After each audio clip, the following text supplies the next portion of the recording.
Tēnā koe te whare. Kia ora mai tātou, tēnā tātou katoa. Members, when we broke for the dinner break, we were debating the taxation annual rates for 2015-2016, Research and Development and Remedial Matters Bill. Alistair Scott had 3 minutes and 20 seconds remaining to speak, and that time is available now, should he decide to avail himself of the opportunity. Mr Speaker, thank you. Alistair Scott. Thank you, Mr Speaker, and I will avail myself of the opportunity to speak for 3 minutes and 10 seconds probably by now. I was at the point of explaining the change in the deductibility, or the timing of the deductibility relating to the cash out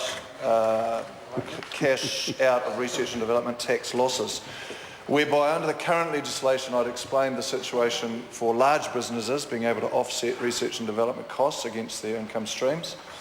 And I was beginning to explain this current situation with regard to small businesses, whereby a small business is able to create a hell of a lot of losses in their research and development costs, taking cash from their own pockets, their families and any other supporters that they have, but paying the full cost, that full $100 in my example of earlier, a full $100 goes out of that developer's pocket. So this and in the current situation, he can carry those losses forward from year to year to year until such time that income is generated, and he can use those losses against that taxable or assessable income to eventually and hopefully and possibly create a positive cash flow, a positive profit situation in the future. That is obviously a disadvantage compared to the larger business who has positive cash flows from day one.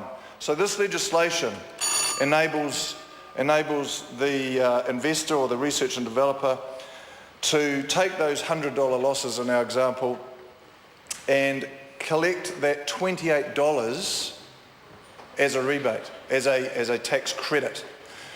So in other words, that investor is equalised and is in the same situation and is not penalised for being a small research and developer. He's in the same situation as a larger cash flow positive business. And that's important because we need to make sure that we do have an even playing field, a fair system, and that size does not matter, and that small business guys who have a great idea, who want to create an opportunity, who want to get ahead, are treated on the same basis as any large corporate that does have the positive cash flow situation. Because once we get those guys up and running, once we get those guys humming and creating revenue, or at least being able to break even and perhaps even sell that IP or that patent that they've created, it obviously generates a taxable situation, so the government can spend that money, spend that tax on targeted assistance where the investment matters. So this government is focusing on that liability, the liability side of our balance sheet. We know where the costs are going to be coming from. We know that sole parent support benefit is important, and that we know that for every sole mum or dad that comes off the benefit saves us hundreds and hundreds of thousands of dollars. And in my electorate, I'm pleased to say that from December 13 to 14, we have a reduction of more than 10% in those numbers. Thank you, Mr Speaker, for the opportunity.